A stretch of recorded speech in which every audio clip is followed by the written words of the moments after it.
Hi everybody, I'm going to read you the story today called Beware of Girls by Tony Blundell.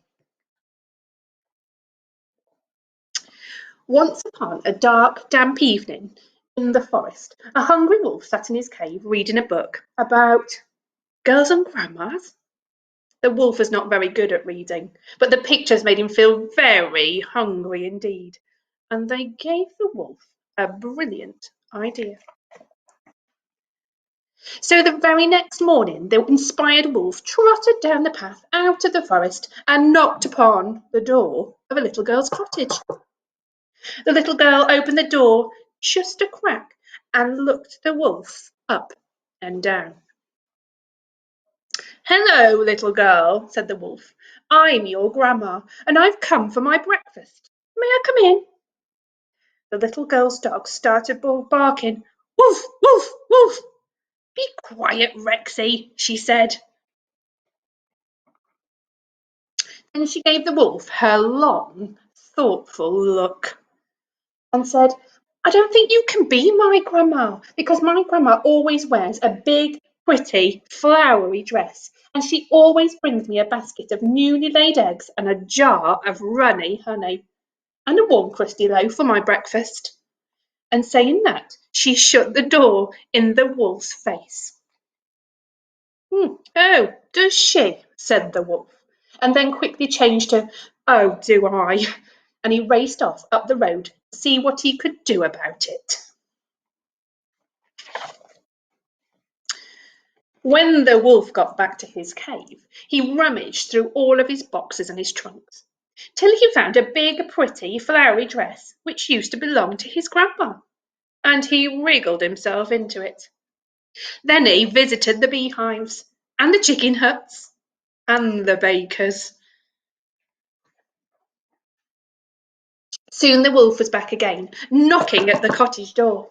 "Hello, little girl," he said. "I'm your grandma in a big, pretty, flowery dress with a basket of newly laid honey and a jar of eggs and a warm, runny loaf.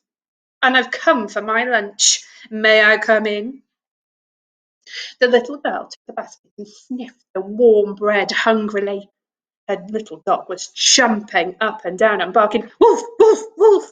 "Oh, Rexy, do be quiet," said the little girl. Then she gave the wolf her long, thoughtful look, and she said, "I really don't think you can be my grandma, because she always wears a big feathery hat, and she always brings me a big bowl of yummy trifle for my pudding." And saying that, she shut the door in the wolf's face. "So I do," said the wolf, who was beginning to get the hang of this game, and he raced off up the road to see what he could do about it. When the wolf got back to his cave, he burst open all the cushions and pillows till he had enough feathers to make a big, floppy, feathery hat.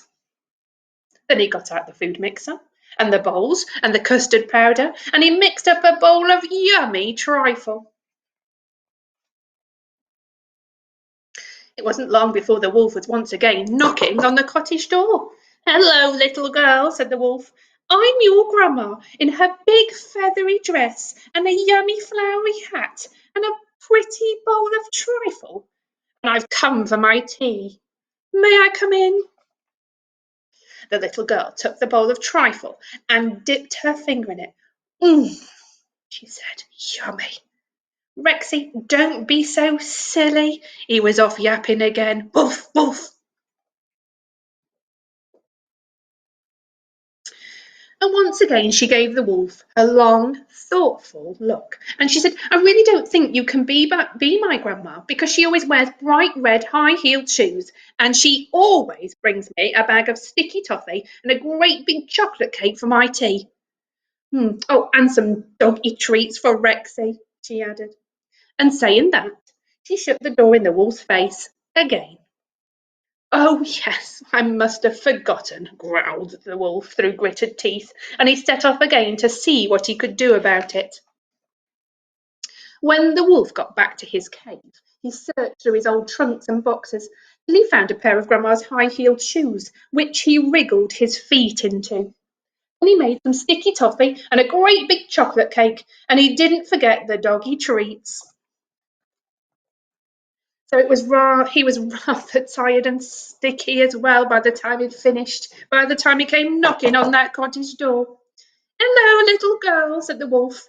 "I am your grandma in her big sticky dress and a bright red hat and a pretty chocolate shoes with a bag of feathery toffees and a great big high-heeled cake. And I've come for my supper. May I come in?" "Wolf, wolf, wolf, wolf, wolf," shouted Rexy. "And some doggy treats for Rexy?" asked the little girl. "Oh, yes, of course," growled the wolf and handed them over. "Now can I come in?"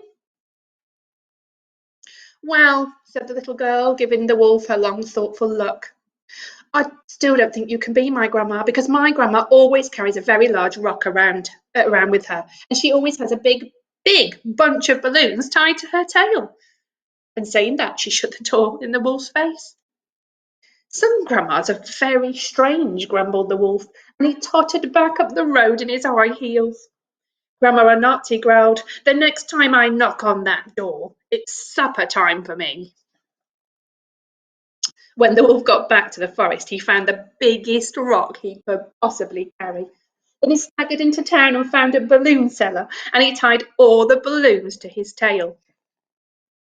It was quite some time later that one very weary wolf came knocking at the cottage door, and a large rock clasped in his arms and a big bunch of balloons tied to his tail. "Hello, little girl," he gasped. "I'm your grandma, and—" "Why, hello, Grandma! How very nice to see you," said the little girl. "Do come inside and have a bite to eat." "Brilliant," gasped the wolf. "Oh, but before you do, Grandma, do put that big rock down. It looks so very heavy." Then the wolf let go of the rock. And as soon as he did so, the big bunch of balloons tied to his tail lifted him majestically up into the sky. "Going so soon, Grandma?" said the little girl. "What a shame!" And she went inside to enjoy her tea of bread and honey and chocolate cake and yummy trifle. Up, up, up went the wolf, up above the trees, up above the forest, up and up until he was just a tiny dot in the sky. Even now, you might hear strange noises in the night. Maybe it's the grinding teeth of the wolf, or one very, very hungry tummy. I enjoyed that story. That little girl managed to trick the wolf in the end. Hope you enjoyed it too.